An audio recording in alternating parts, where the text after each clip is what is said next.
បាទសូមគោរពជម្រាបសួរពុកម៉ែបងប្អូនទាំងគ្នាសូមស្វាគមន៍មកកាន់ Channel 24លក់ទិញឡានបាទថ្ងៃនេះដែរខ្ញុំបាទពំនាំនៅរថយន្ត Highlander 01មក Limited ម៉ាស៊ីន6ប៉ុង1 Full Option មួយគ្រឿងបាទមកធ្វើការបង្ហាញជូនដល់ពុកម៉ែបងប្អូន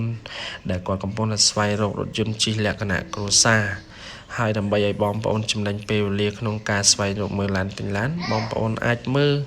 ជាមួយរថយន្ត Highlander ពណ៌ខ្មៅបាទម៉ាស៊ីន6ប៉ុង1 Limited Full Option មួយគ្រឿងនេះបាទដែលឡាននៅស្អាតក្នុងក្រៅម៉ាស៊ីនអែមណាបាទទីតាំងយើងនៅទីក្រុងភ្នំពេញបាទសម្រាប់បងប្អូនដែលមើលចំណាប់អារម្មណ៍បងប្អូនអាចមើលផ្ទាល់បន្ថែមទៀតបាទឡានលេងតុបតែងឲ្យមកស្អាតអស់ហើយមុខក្រោយអត់មានបុកអត់មានប៉ះអត់កាត់តឯកសារគ្រប់ម្ចាស់ដើមណាបាទឡានមានលេងចង្គៀងគុជបាទលេងចង្គៀងគុជលេងពូកស្បែកស្អាតបាទទឹកថ្នាំស៊ីន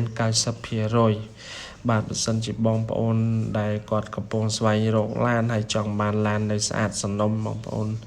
មើលមួយគ្រឿងនេះបាទដែលមានទីតាំងនៅទីក្រុងភ្នំពេញលេខទូរស័ព្ទខ្ញុំនឹងដាក់នៅខាងក្រោមនៃចំណងជើងនេះនៃវីដេអូនេះហើយបាទអញ្ចឹងសម្រាប់បងដែលត្រូវការបាទចាប់អារម្មណ៍សូមខលអ្នកទំនងមកមើលឲ្យកាន់តែច្បាស់បន្ថែមទៀតណាបាទលេខទូរស័ព្ទខ្ញុំដាក់នៅនឹងហើយណាបាទឡានស្អាតមុខក្រោយអត់បុកអត់ប៉ះបាទម៉ាស៊ីននៅអែមបាទជើងក្រោមហាប់ណែនល្អបាទយកទៅគឺប្រើតែម្ដងបងប្អូនណាប្រអប់លេខម៉ាស៊ីននៅសំណុំទាំងអស់បាទតម្លៃធូរទេបើសិនជាពុកម៉ែបងប្អូនចាប់អារម្មណ៍បងប្អូនមកមើលផ្ទាល់ឲ្យកាន់តែច្បាស់បន្ថែមទៀតទៅងាយស្រួលក្នុងការដែលបងប្អូនទិញឡានមើលឡានអរគុណច្រើនជួបគ្នាជាមួយខ្ញុំនៅវីដេអូក្រោយទៀតបាទបាយបាយ